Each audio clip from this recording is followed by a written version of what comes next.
राजस्थान के कोने से लेकर के देश की संसद तक आदिवासियों की आवाज बुलंद करने वाले नेता राजकुमार रोत अब वैश्विक पटल पर आदिवासियों की आवाज को बुलंद करने वाले और इसके साथ साथ राजकुमार रोत एक बहुत बड़ा मुद्दा जो कि आदिवासियों से जुड़ा है, भील प्रदेश का मुद्दा, इसे भी वैश्विक मंच पर उठाने की तैयारी कर चुके हैं।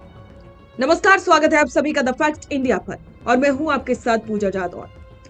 डूंगरपुर बांसवाड़ा के सांसद राजकुमार रोत स्विट्जरलैंड जाने वाले और जिनेवा में आयोजित होने वाले एक कार्यक्रम में राजकुमार रोत आदिवासियों के उन मुद्दों को उठाएंगे जो पिछले कई सालों से लगातार वो संसद में और सड़क पर उठा रहे। तो चलिए आपको बताते हैं कि रोत का पूरा प्लान क्या है और ऐसे कौन कौन से मुद्दों को वो उठाने जा रहे हैं। सांसद राजकुमार रोत स्विट्जरलैंड के जिनेवा जा रहे हैं, जहां वे संयुक्त राष्ट्र के एक बेहद महत्वपूर्ण वैश्विक मंच पर देश और विशेष करके राजस्थान के आदिवासी समुदाय के हक और अधिकारों की बात दुनिया के सामने रखेंगे। रोज जिनेवा में आयोजित होने वाले EMRIP यानी कि expert mechanism on the rights of indigenous peoples यानी कि मूल निवासी लोगों के अधिकारों पर विशेषज्ञ तंत्र के सत्र में भाग लेने जा रहे हैं। ये संयुक्त राष्ट्र मानवाधिकार परिषद का एक बेहद प्रतिष्ठित मंच है, जहां दुनिया भर के मूल निवासियों और आदिवासियों के जल, जंगल, जमीन और उनके मानवाधिकारों पर चर्चा होती है। ये पहला मौका है जब राजस्थान की बागड़ अंचल से आने वाला कोई युवा आदिवासी सांसद सीधे वैश्विक पटल पर जाकर के अपने समाज की पैरवी करेगा। जिनेवा रवानगी से पहले मिली जानकारियों के मुताबिक राजकुमार रोत इस अंतर्राष्ट्रीय मंच पर भारत के आदिवासियों से जुड़े कई संवेदनशील और बड़े मुद्दों को लिखित और मौखिक रूप से उठाएंगे, जिनमें मुख्य रूप से शामिल है भील प्रदेश का मुद्दा, मानगढ़ धाम की ऐतिहासिक पृष्ठभूमि और राजस्थान, गुजरात, मध्य प्रदेश और महाराष्ट्र के आदिवासी बाहुल्य जिलों को मिलाकर के एक अलग भील प्रदेश राज्य बनाने की मांग को वे अंतर्राष्ट्रीय स्तर पर रेखांकित कर सकते हैं। और इसके अलावा संवैधानिक अधिकार और 5वीं अनुसूची, भारत के संविधान में आदिवासियों के लिए दी गई 5वीं अनुसूची के प्रावधानों को जमीन पर पूरी तरह से लागू न किए जाने और उनके अधिकारों के हनन का मामला उठाएंगे। विकास परियोजना और खनन के नाम पर जल, जंगल, जमीन से आदिवासियों की हो रहे पलायन और विस्थापन की जमीनी हकीकत को दुनिया के सामने रखेंगे।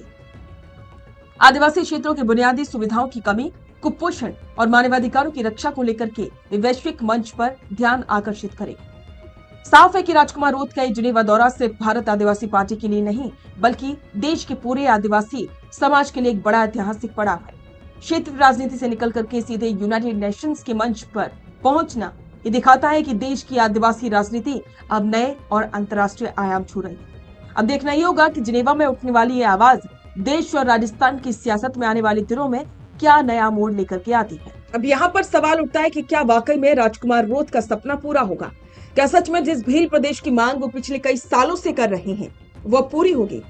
क्या वैश्विक मंच पर जब वो भील प्रदेश की मांग को रखेंगे तो क्या देश में इसका असर देखने को मिलेगा? इस पर तमाम अपडेट्स के लिए बने रहे द फैक्ट इंडिया के साथ और इस खबर पर आपके विचार कमेंट बॉक्स में जरूर साझा करें। बेहतरीन पॉडकास्ट सेटअप्स, शानदार चैनल रीच, जबरदस्त सोशल मीडिया प्रेजेंस के साथ द फैक्ट इंडिया के जरिए बढ़ाइए अपना व्यापार।